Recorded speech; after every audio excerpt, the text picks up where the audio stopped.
Una explicación breve referente al proyecto integrador desarrollado en la asignatura Minería de Datos, el cual se denomina Aplicación de técnicas de clusterización para la definición de flota operativa subcontratada. A manera de introducción y muy rápidamente se destacan tres puntos. Este es un problema enmarcado dentro de una necesidad de demanda logística de transporte que hoy tienen las empresas y es muy común en la literatura. Punto 2, la aproximación heurística que se enmarca en el problema también es la técnica de solución llamada Cluster First and Route Second, donde para la optimización de rutas, primero lo que se hace es asignar o clusterizar para poder optimizar. Entonces, digamos que esta primera etapa de clusterización es la que tiene el alcance de este proyecto integrador y se marca dentro de esta gran solución.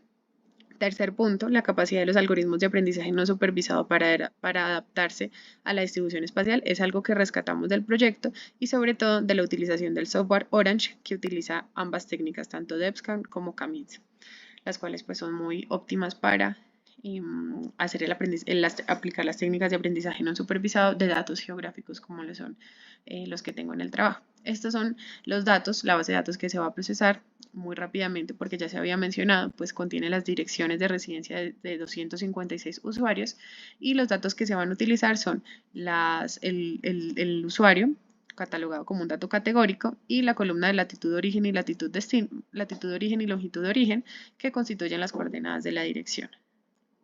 Dentro de los objetivos del proyecto, entonces, es el general clasificar un conjunto de 256 usuarios que hoy demandan el servicio de transporte para una compañía del sector minero energético en subclusters para poder hacer la optimización de las rutas con criterios de cercanía y de densidad. Dentro de los objetivos específicos que son sobre los que vamos a concluir es realizar un adecuado procesamiento de la información para hacer la transformación requerida para hacer el procesamiento de los subclusters. Punto 2, aplicar técnicas de agrupación no supervisadas que las maneja Orange como CAMINS y DEPSCAN. Punto 3, presentar los resultados en una visualización de tipo geográfica. Por la naturaleza del problema es necesario validar los datos obtenidos vista mapa. Y 3, presentar resultados y conclusiones al respecto de los resultados de subclusterización. La pregunta de investigación entonces es, de los 256 usuarios, ¿cuáles pueden agruparse para conformar los puntos de recogida de una ruta que tiene una capacidad restringida de mínimo 10 y máximo 25 usuarios?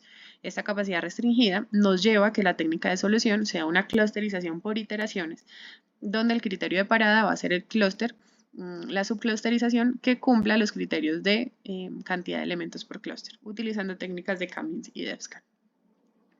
Esta es entonces la visualización inicial de los datos sin etiquetar, donde pues tengo 256 puntos distribuidos en una zona geográfica del meta, donde no tienen pues digamos ninguna etiqueta o agrupamiento para generar rutas.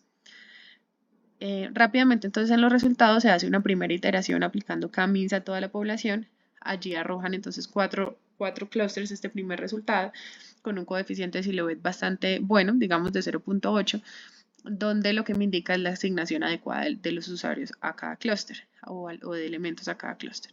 Como se puede ver, hay 3 de los 4 clústeres que no cumplen con la capacidad, con la condición de capacidad, es decir, no son menores de 25 ni mayores de 10 elementos en cada clúster. Por lo tanto, las iteraciones que se van a correr van a ser para el clúster 1, el clúster 2 y el clúster 3. Esto es entonces lo que vamos a ver más adelante. Esta es la visualización geográfica de los 4 clústeres inicialmente. Lo que podemos ver y rescatar acá es que lo que hizo la técnica inicialmente fue agruparme por las cabeceras municipales. Entonces hay un clúster grande en Villavicencio, otro clúster grande en Acacías, otro en Guamal y otro en Castilla la Nueva. Los resultados entonces se hacen tres iteraciones adicionales a la primera, que eran las que mencionaba, 3 ramificaciones, digamos, una para el primer clúster que era Casillas, otra para el clúster 2 que era Villavicencio y otra para el clúster 3, qué pena que ahí me sale clúster 2, pero el clúster 3 era Castilla, donde habían 36 elementos. De cada uno de estos 3 ramificaciones se hicieron alrededor de dos iteraciones más de clusterización, es decir, se aplicó o DEPSCAN o CAMINS. ¿En qué radicaba aplicar DEPSCAN y CAMINS? Que es importante mencionar.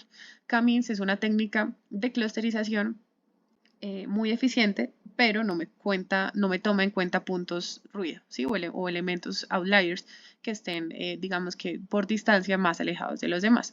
Sin embargo, tiene una ventaja y es que todos los puntos los agrupa un clúster. Entonces, dependiendo de la distribución geográfica de los puntos, lo que se hacía era una validación posterior a cada iteración para revisar si los puntos que me estaba agrupando Camins efectivamente estaban cerca o si se necesitaba aplicar, cambiar la técnica a DepScan para que me marcara como outliers o no me agrupara puntos que quedaran a las afueras del casco urbano del municipio por pues meterlos a un clúster.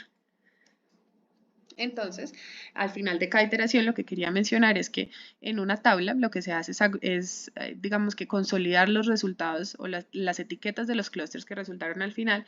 Por lo tanto, de la primera ramificación de Acacias resultaron el clúster 7, 8, 9, 10, 11 y algunos puntos outliers. De la ramificación 2, que fue la de Villavicencio, resultaron clúster 12, 14, 16, 17, 18, 19 y 20. Y de la ramificación 3 resultó el clúster 23 y puntos outliers. Este es entonces el resumen de todas las iteraciones realizadas en el ejercicio, donde esta primera ramificación constituyó la generación de los primeros 4 clústeres y estas 3 ramificaciones hacen referencia a las 3 ramificaciones que expliqué previamente, las cuales correspondían a la zona de Villavicencio, la zona de Acacias y la zona de Guamal. Estos son los resultados finales obtenidos, donde como les mencionaba, surgieron en total 14 clústeres, donde podemos ver que el número de elementos por clúster cumplía con las condiciones de capacidad de ruta y además, después de una validación geográfica, se identificó que eran clústeres que hacían sentido o eran coherentes con el problema.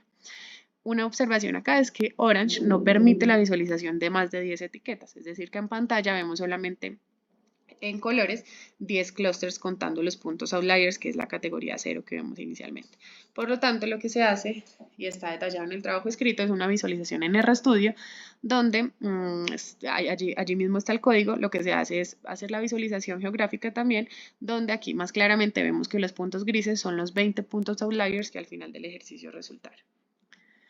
Este es un zoom en Villavicencio donde también podemos identificar o evidenciar que internamente en el casco urbano la agrupación de direcciones por temas de calles y cercanía pues es bastante precisa. Listo, finalmente entonces, para concluir, el procesamiento efectivo de la información fue efectivo, permitió la creación de subclusters y se ajusta a criterios de cercanía y densidad, que era lo que requeríamos en un principio. Segundo punto, la validación de los clusters mediante indicadores fue también efectiva y además permitió considerar la experticia o el criterio experto para, digamos que validar esa subclusterización que se hizo. Y punto 3, la visualización geográfica en definitiva fue una funcionalidad que permitió validar o tener esa comprensión intuitiva de la distribución espacial de los usuarios clasificados. Finalmente, entonces, como recomendación futura, se plantea hacer una comparación o una validación de este ejercicio de subclusterización a través de una aplicación completa de una técnica heurística de Cluster First and Route Second. A hoy existen diferentes modelos radiales que hacen ambas etapas al tiempo. Primero clusterizan y después optimizan la ruta interna. Lo que se propone es poder hacer en un trabajo futuro la clusterización de este mismo problema a través de un método exacto que lo que nos permita es comparar si la solución entregada por Orange o por la aplicación de esta metodología utilizada en el trabajo realmente es una solución competitiva.